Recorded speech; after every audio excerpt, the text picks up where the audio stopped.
Now ready for today's activity? जब हम school जाते हैं तो हमें क्या क्या कंपलसरी होता है?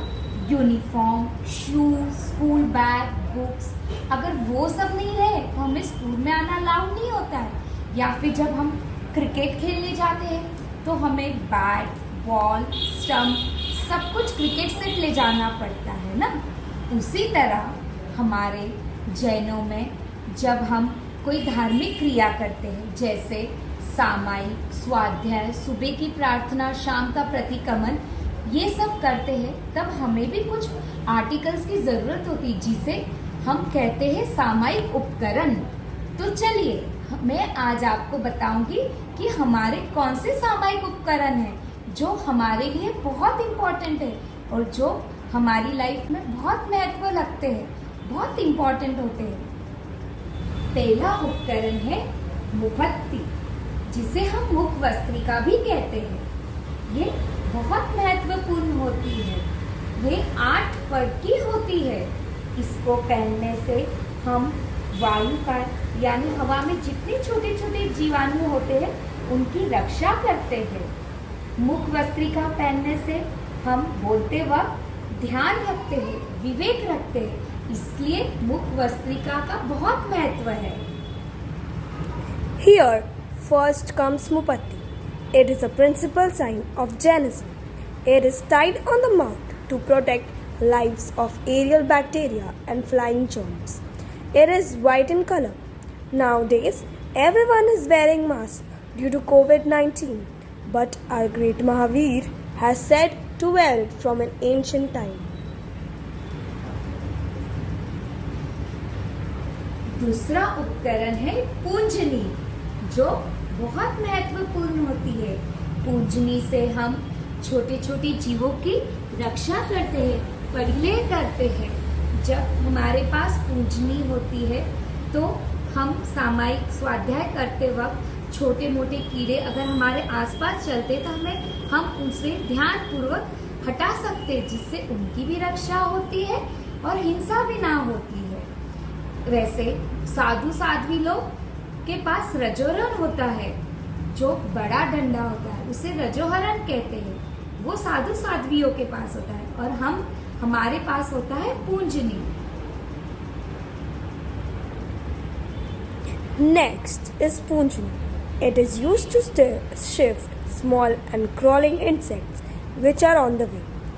When a person becomes sadhu and is handed over Punjani, then there is no stop to their happiness. They dance as if they are the king of the whole world.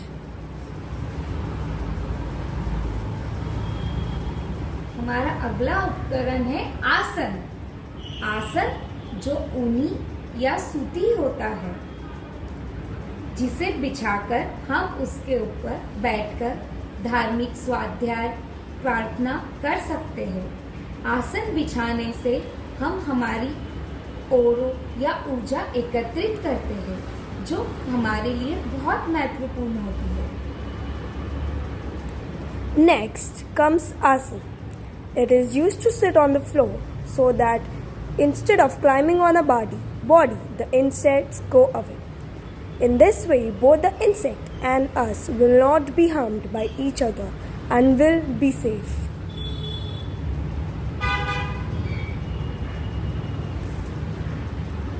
हमारा अगला उपकरण है माला, जो 108 मन के होते हैं, जिनसे हम नौकान मंत्र या और भी मंत्रों का उच्चारण कर सकते हैं। माला गिनने से हमारी कर्मों की निर्जरा तो होती ही है, मगर जब हम माला गिनते हैं तो ज्ञान मुद्रा या एक्यूप्रेशर भी होता है, जो हमारे स्वास्थ्य के लिए बहुत अच्छा रहता है। Next comes Mala. It has 108 beats. It is used to chant mantras. It is a prayer to God and a kind of meditation for us.